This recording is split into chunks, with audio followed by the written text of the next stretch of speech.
Hi everyone and welcome to another obscure Asian story. Have you ever wanted to invest with the help of an investment bank? No worries, employees of Nomura Holding will do it for you. They might just short you the profit or any other money.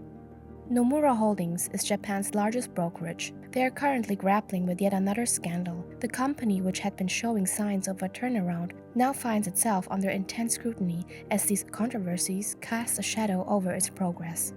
In November, Kyodo News reported that a former employee of Nomura, Japan's largest investment bank, had been arrested for robbery and attempted murder. The incident involved an elderly couple in their 80s who were allegedly drugged by 29-year-old Yusei Kajiwara at their home in Hiroshima's Nishi Ward on July 28th. While the couple was in a drowsy state, Kajiwara reportedly stole approximately 26 million yen in cash and a Boston bag before setting the house on fire. Fortunately, the couple noticed the fire and escaped unharmed. Kajiwara, who worked in Nomura Securities division, was dismissed in August.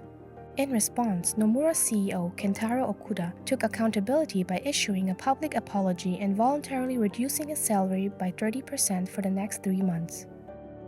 Several other senior executives also took pay cuts. At the press conference, Okuda and 3 other executives bowed in unison as he expressed deep remorse. "We would like to deeply apologize to the victims as well as many other people involved for the great inconvenience and concerns caused. We are truly sorry."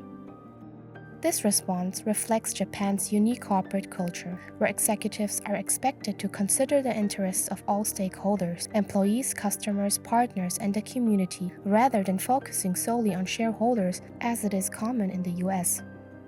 This approach fosters long-term sustainability and accountability. Additionally, the emphasis on faith in East Asian cultures, rooted in Confucian principles, plays a significant role. The social shame associated with such incidents often drives leaders to take swift, visible action to restore trust and reputation. Unfortunately for its customers, Nomura is no stranger to scandal. Just 6 years ago, Takehiko Ogihara, a Nomura executive director based in the UK, was arrested for the horrific kidnapping, rape, and torture of a British flight attendant over 4 days in his London apartment.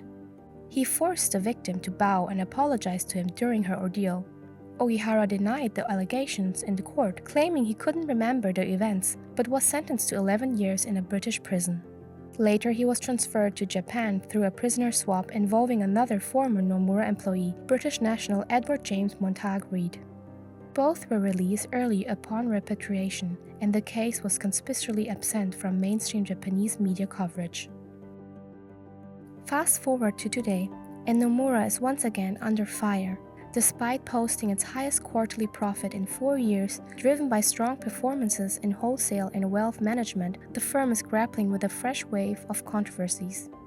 A recent regulatory fine of 21.8 million yen for bond market manipulation in 2021 has tarnished its reputation, leading to the temporary suspension of its primary dealer status for government bonds.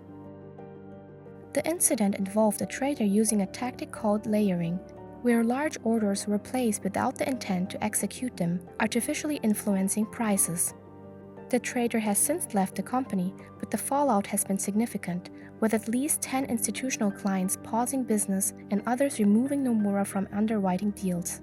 This has caused the firm to drop from 3rd to 5th place in Japan's corporate debt market rankings.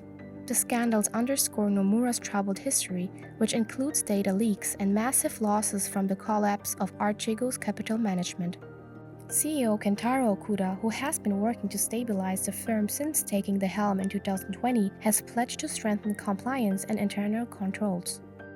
In a show of accountability, Okuda and several senior executives took voluntary 20% pay cuts for 2 months. Despite these challenges, Nomura's financial performance remains robust. Net profit for the July-September quarter surged to 98.4 billion yen, more than double the previous year's figure. However, the recent arrest of a former employee for robbery and attempted murder has added to the firm's woes. While Nomura confirmed the individual was dismissed for disciplinary reasons, it has not disclosed details about his tenure. The timing of the news, coming shortly after the bond manipulation scandal, has raised questions about the firm's transparency. As Nomura works to rebuild trust, it faces an uphill battle to reassure clients and protect its reputation. Their reputation is at risk, analysts warn, as the brokerage struggles to navigate a series of self-inflicted crises. If you live in Japan and feel like doing businesses with this bank, it might be time to reconsider. I hope you enjoyed this video. See you next time and thanks for watching!